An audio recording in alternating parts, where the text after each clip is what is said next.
Latar belakang kolonialisme imperialisme Barat. Awalnya, kolonialisme imperialisme Barat tidak bertujuan menguasai Amerika Selatan, Asia, dan Afrika. Tujuan awalnya adalah berdagang, pendudukan wilayah secara politik, dan tetap jalan seiring dengan munculnya hasrat untuk memonopoli perdagangan. Apakah latar belakang kolonialisme? Faktor pertama adalah adanya keinginan bangsa Eropa untuk berdagang secara langsung dengan dunia timur. Hal ini tidak terlepas dari kondisi ekonomis politik Eropa pada waktu itu, yang dapat digambarkan dalam dua hal berikut. Pertama adalah faktor Konstantinopel. Pada waktu itu, Konstantinopel adalah kota pusat perdagangan barang-barang berharga dari dunia timur, seperti emas, perak, barang-barang rempah-rempah, tembikar, karpet, gading, batu mulia, dan sutra. Pedagang-pedagang dari barat atau Eropa membeli barang-barang tersebut dari pedagang-pedagang perantara atau middleman, seperti dari saudagar Arab dan Asia Tengah. Dari informasi yang diberikan oleh pedagang perantara tersebut, para pedagang dari barat perlahan-lahan mengenal kekayaan dari dunia timur. Dalam perkembangannya, bangsa-bangsa barat terutama Portugis merasa bahwa keuntungan dari perdagangan akan bertambah besar jika berdagang secara langsung dengan sumber daya India, Asia Tengah, Indonesia, atau Afrika Utara. Kedua, berkembangnya paham merkantilisme di Eropa. Merkantilisme adalah teori ekonomi yang menyatakan bahwa kesejahteraan suatu negara ditentukan oleh banyaknya aset atau modal serta besarnya volume perdagangan global. Aset atau modal itu berupa emas, perak, dan komoditas lainnya yang dimiliki oleh negara. Jumlah modal ini bisa diperbesar dengan meningkatkan ekspor dan sedapat mungkin mencegah impor sehingga neraca perdagangan dengan negara lain selalu positif. Yang kedua, ada faktor pendukung. Pertama, adanya penemuan baru dalam berbagai bidang termasuk dalam bidang teknologi maritim seperti kompas, navigasi, kartografi, pembuatan peta, dan karavel perahu cepat berukuran kecil yang bisa melawan arah angin. Yang kedua, idealisme pribadi. Penemuan Galileo Galilei bahwa dunia itu bulat memancing rasa penasaran para penjelajah.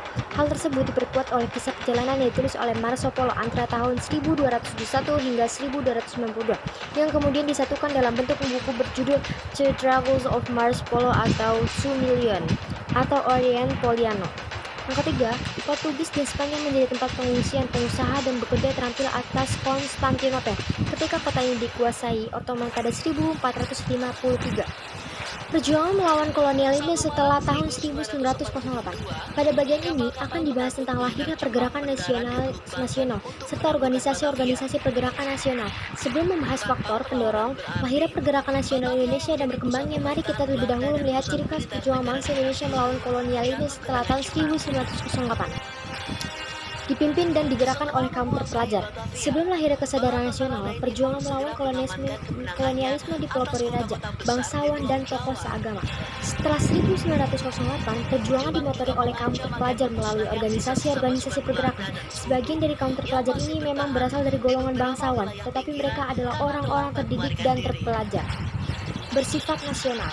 Setelah 1908, hampir seluruh Nusantara telah menjadi satu kesatuan dalam politik, hukum, pemerintahan di bawah kekuasaan Belanda. Hal ini memang merupakan cita-cita besar Belanda melalui Pax Neerlandica bagi rakyat Hindia Belanda, Indonesia. Kesatuan tersebut justru berdampak positif, yaitu lahirnya perasaan nasib penanggungan sebagai bangsa terjajah. 3. Perjuangan menggunakan jalur organisasi. Umumnya, perjuangan melawan kolonialisme setelah tahun 1908 dilakukan dengan menggunakan jalur organisasi. Di sini, para tokoh perjuangan menggunakan cara-cara modern seperti diplomasi, kampanye lewat media atau pers, rapat akbar, atau menolak bekerja sama dengan pemerintah. Mereka menghindari cara-cara kekerasan, kecuali dalam kasus pemberontakan PKI pada tahun 1926 hingga 1927 di Jawa dan Sumatera Barat. Yang keempat, memiliki organisasi yang memungkinkan adanya kaderisasi. Sebelum akhirnya kesadaran nasional, perjuangan melawan Belanda umumnya bergantung pada satu tokoh karismatis. Mereka berasal dari lingkungan istana ataupun ulama. Ketika sang tokoh wafat atau diasingkan, perlawanan berhenti. Setelah tahun 1908, perlawanan bergantung pada organisasi-organisasi pergerakan dengan sistem kaderasi yang rapi. Yang kelima, memiliki visi dan misi yang jelas. Indonesia merdeka. Perjuangan sebelum 1908 bertujuan membebaskan daerah sendiri dari perluasan Belanda. Setelah 1908, perjuangan diarahkan pada suatu visi dan misi yang jelas, yaitu kemerdekaan Indonesia. Organisasi-organisasi pergerakan semula bergerak di bidang sosial maupun budaya ekonomi. Selanjutnya ada pendudukan Jepang di Indonesia, Hindia Belanda. Jepang menyerang Hindia Belanda Indonesia pada 11 Januari 1942 dengan pendaratan pertama di Tarakan, Kalimantan Timur. Pada Februari 1942, Jepang menduduki Pontianak, Banjarmasin, Makassar, Palembang, dan Bali. Pendudukan Palembang dianggap strategis karena letaknya di antara Batavia atau pusat kekuasaan Belanda dan Singapura atau di Inggris. Di Jawa, Jepang pertama kali mendarat di Banten, kemudian Indramayu, Kragen, Rembang, dan Tuban, dan Surabaya. Pada Maret 1942, Jepang menyerang Batavia dan Bandung. Jawa dirancang sebagai pusat seluruh operasi militer di Asia Tenggara, sedangkan Sumatera dijadikan sumber minyak utama.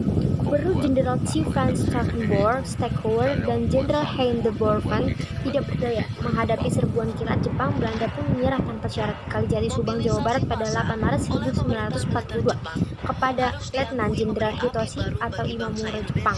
Sejak 9 Maret 1942, Indonesia sepenuhnya menjadi daerah kekuasaan Jepang. Selanjutnya ada perjuangan mempertahankan kemerdekaan dengan kekuatan senjata. Pasca penyerahan Jepang 14 Agustus 1945, Sekutu memerintahkan tentara Jepang di Indonesia untuk menjaga status quo, yaitu memastikan situasi kondisi sebagaimana adanya sampai Sekutu tiba. Selanjutnya, pada awal 1945, Sekutu memutuskan Amerika dan akan memusatkan perhatian ke Jepang, sedangkan Indonesia diserahkan kepada South East Asia Command SAGE. Komando Asia Tenggara Inggris SAGE berada di bawah komando Letnan Lord Mountbatten. Perkembangan kehidupan politik dan ekonomi pada masa perjuangan 1945 hingga 1950. Saat kondisi politik, pada masa perjuangan terjadi gonta-ganti kabinet karena perbedaan kepentingan politik. Kabinet ini seperti Kabinet Presidensial 14 Agustus 14 November 1945, Kabinet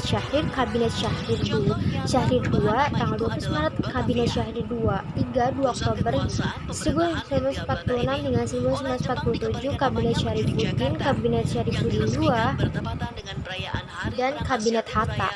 Kehidupan politik Indonesia pada masa Orde Baru. Pemerintahan Presiden Soeharto yang lebih dikenal sebagai pemerintahan Orde Baru ini diawali dengan terbitnya Surat Perintah 11 Maret 1966. Surat ini dikeluarkan oleh Presiden Soekarno yang isinya memerintahkan Letnan Jenderal Soeharto segera memulihkan keamanan negara. Pada saat itu, negara berada dalam situasi dan kondisi yang tidak kondusif akibat peristiwa Gerakan 30 September 1965 atau PKI. Peristiwa ini didalangi oleh Partai Komunis Indonesia. Pada masa pemerintahannya, Presiden Soeharto telah bertekad untuk melaksanakan Pancasila dan UUD 1945 secara murni dan konsekuen.